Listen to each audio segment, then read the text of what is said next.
Hello, gorgeous people. Dana here.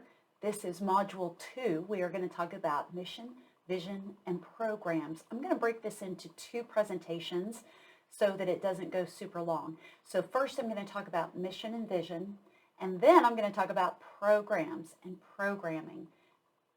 So let's get started.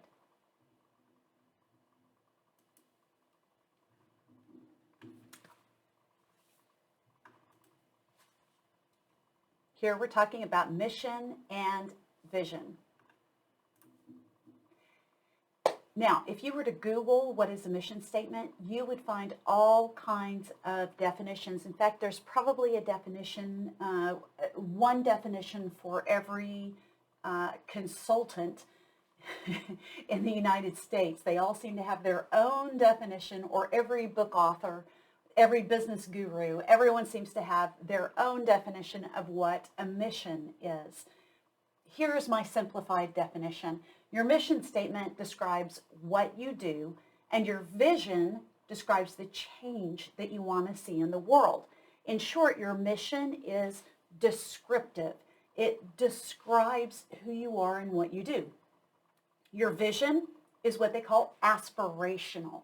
It's what you aspire to do. It's what you dream of doing. It's what you envision doing. That is the main difference between your mission and vision. Again, we're going to focus here on the mission. It's what you do. It's descriptive. It provides people with a short description of the organization.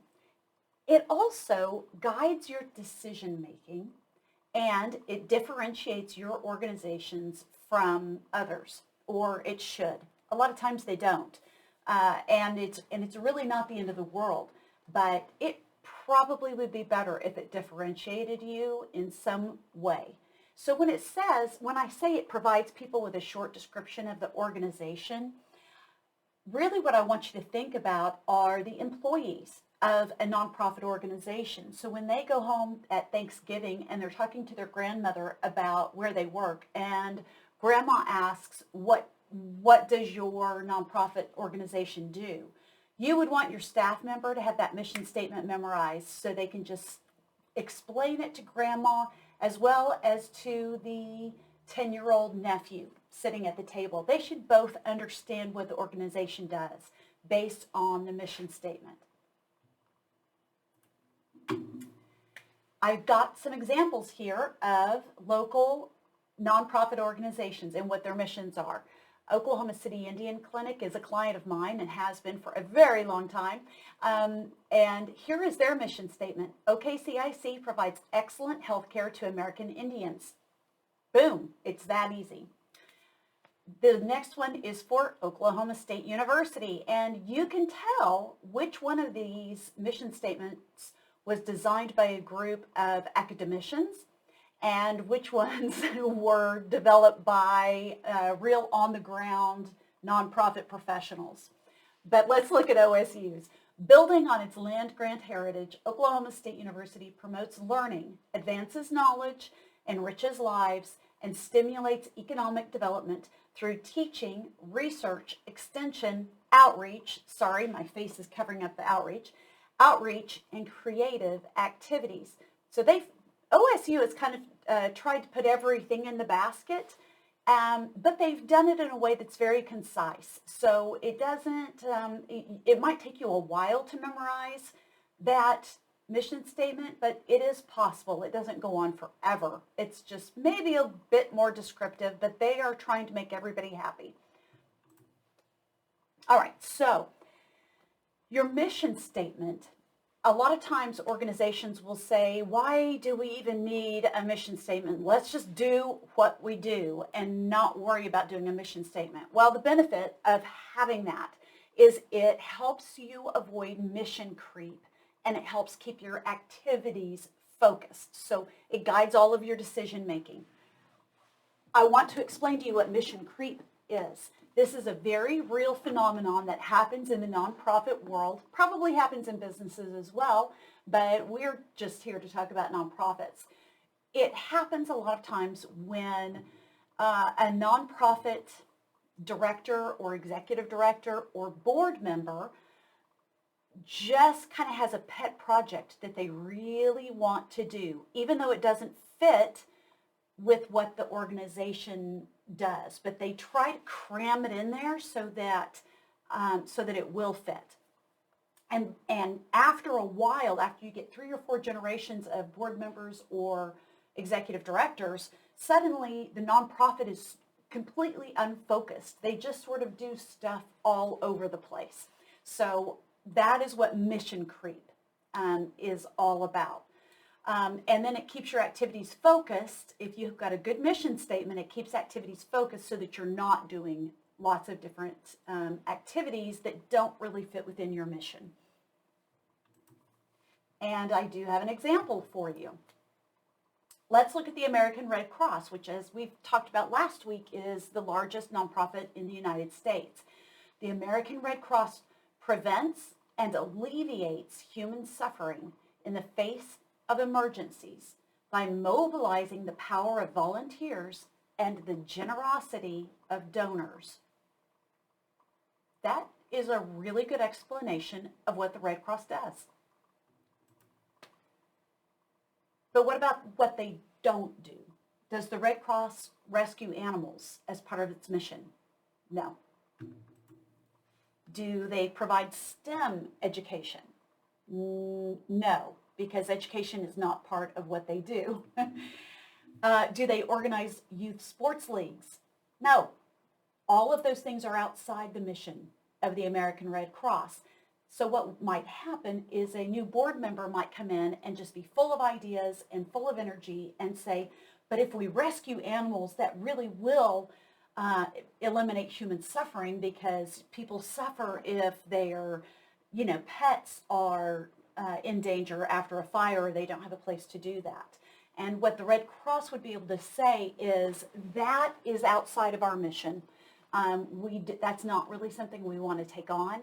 What they might want to do, though, if that's something that is important, is make sure and partner and collaborate. We'll talk more about those as we go along. Partner and collaborate with an organization whose mission does include rescuing animals. So the American Red Cross can have a partnership with the SPCA or some other animal organization where when they get mobilized to address a fire, a home that's been on fire, it'll immediately trigger a call to the pet organization if they know there's an animal involved, so that those people can come along and help as well. So this is part of why having a good, clear mission statement is important, because it helps you understand what you do and what you don't do. So the next thing is it differentiates your organization. So here are 3 stores that are considered kind of value stores with good, low prices, just places where you can go and buy things you need. So and I think we could all describe ourselves how we see these 3 stores differently, but let's look at their mission statements. With Walmart, their mission statement is to save people money so they can live better. Now, to me, that's not very descriptive of how they save money. Are they a store? Are they an insurance company?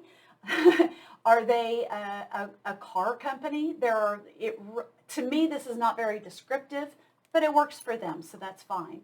But let's look at Target. To help all families discover the joy of everyday life.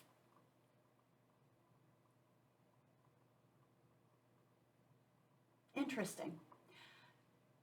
It seems like this could actually be a mission statement of a family counseling center too, or a park, an amusement park. I'm not sure why Target sees this as their mission, but hey, go for it. I still love Target. But now let's look at Dollar Tree. Look how much longer theirs is. So they've included a lot more. Let's read it. A customer-oriented, value-driven variety store. Oh my gosh. Unlike the other 2, they actually say what they are. We will operate profitably. What? You're actually saying you want to make a profit? We will operate profitably empower our associates to share in its opportunities, rewards, and successes, and deal with others in an honest and considerate way. The company's mission will be consistent with measured and profitable growth. So honestly, of the three, I probably like Dollar Tree's the best.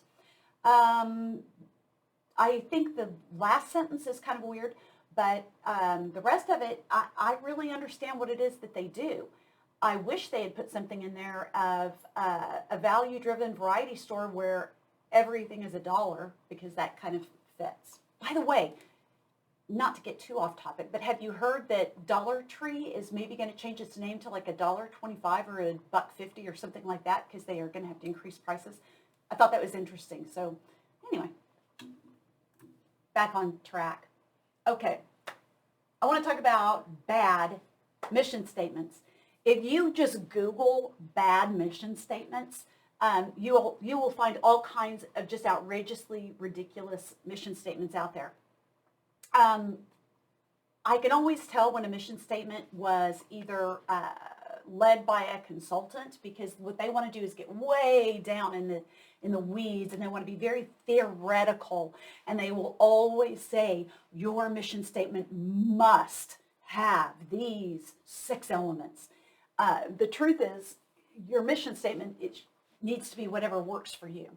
But for me, and I say this being somebody who is a consultant, who does help organizations with mission statements, but sometimes a consultant is the worst way to come up with a mission statement, because they will just make it so complex, because they want to justify the amount of money that they charge. And at the national level, people charge so much money to help companies write mission statements, when frankly a mission statement could probably be written by a 12-year-old who has just interacted with the company a couple of times. That's really how simple a mission statement should be. So I want to talk a little bit about why mission statements break bad. What happens? What are the really bad ones? Now, of course, we kind of talked a little bit about Target and Walmart, and how they maybe kind of missed the mark a little bit. But let's talk about what a mission statement really doesn't need to do, okay? It doesn't need to explain everything the organization does. Remember OSU's mission statement, where it just sort of went on and on and on. We do everything for everyone all the time, and we do it really well. It doesn't have to do that. It just needs to be general. On the other hand, it shouldn't explain nothing that the organization does. Case in point, Targets. We help families realize the joy of everyday life. That tells me nothing about what their organization does. It uses jargon. Even the OSU mission statement used a little bit of jargon, because they talked about outreach, extension, different elements like that. And outreach and extension mean a lot of different things to a lot of different people. At OSU, extension ties back to its land grant beginnings, where they were required to go out into each county and provide extension, meaning helping farmers improve their crops, helping people create safer homes. That was part of their mission as a land grant university. And so if you are at OSU, or if you've been at OSU a long time, then you understand what's meant by extension. But if you work in construction, extension to you might mean a ladder that extends. Extension means a lot of things to a lot of people. Same thing with outreach. Outreach means a lot of different things to a lot of different people. And so they have used jargon in their mission statement that might confuse somebody trying to figure out what it is that they do. Annoyingly ambiguous mission statements. I hate to pick on Target, because it's probably one of my favorite places. And it does help me find joy, because I go in there and end up buying way more than I meant to. But when they're this ambiguous, that we just help people find joy, that's really not a good mission statement because it just doesn't say anything. When they go on forever, probably like I'm going on forever about Target, but I think the one that is most famous for going on forever is the mission statement of Avon, which apparently, I've not read it, but apparently it goes on for 6 pages, their mission statement. I mean, their mission statement is more like their constitution or something. A mission statement needs to be as short as you can make it and still have it say everything. Avon provides high quality, reasonably priced cosmetics. I mean, come on, that's really their mission. Why do you have to go on for 6 pages? And then you see some mission statements that are just try to be really cutesy, or they just end up being kind of dorky, and there's no reason. A mission statement doesn't need to be cute. It needs to just tell what you do. Some of them have actually, and you'll find examples if you Google bad mission statements, you'll actually find some that use poor grammar, have grammatical errors. And I mean, these are like large organizations or that are contradictory. There are some of them that talk about what they do or what they don't do, and then in the next sentence they say something that is kind of like opposite of what they just said before. There are just some really, really awful mission statements out there. And again, they shouldn't be awful. It should be something that a 10-year-old can understand. Not that 10-year-olds are dumb, but just kind of at that level, a 10-year-old should be able to understand it. All right, so if you are tasked with crafting a mission statement, I actually have a whole system I go through with nonprofit organizations who need to redo their mission statement. I'm not going to necessarily share that with you because it's probably too far into the weeds for an introductory class. But essentially, I take a group and I ask them to answer these questions. Who? What's the target audience of who the organization is going to serve? Who do you serve? And then specifically, what will your services provide? What gap are you filling?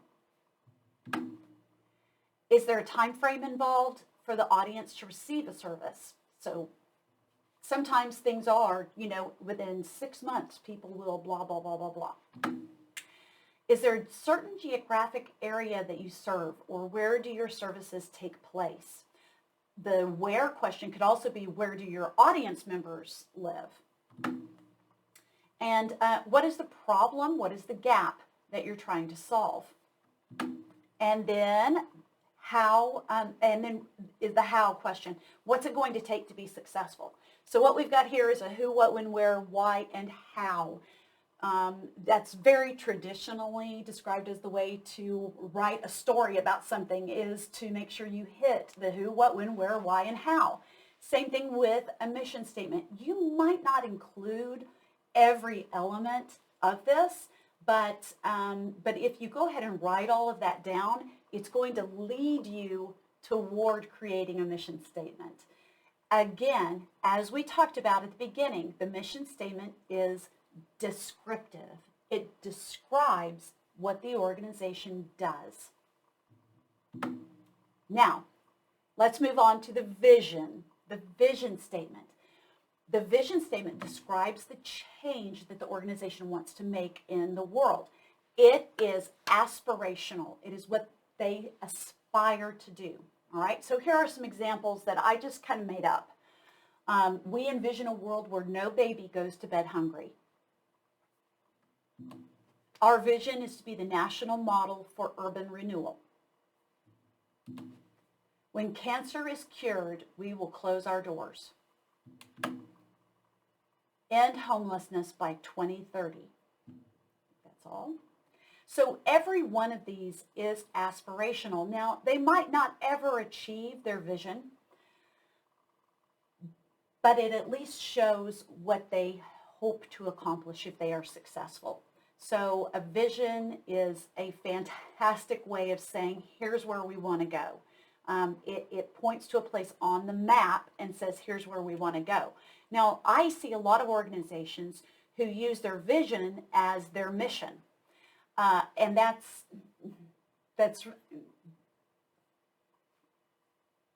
doesn't really help. It doesn't really describe what they do. It describes what they hope to do. And so there is, like I said, there tends to be a lot of confusion about what should be in a mission statement. Now, if it works for them, then again, okay, go ahead and be aspirational in your mission statement. But really just for understanding the difference between a mission statement and a vision statement, the vision statement should say where you're going in the future, and it should be aspirational. So to recap, your mission statement describes what you do, and your vision describes the change you want to see in the world. The mission is descriptive, and the vision is aspirational. So you are going to have an assignment this week where you create a mission statement. So I want you to go through and think through all of these different elements. All right.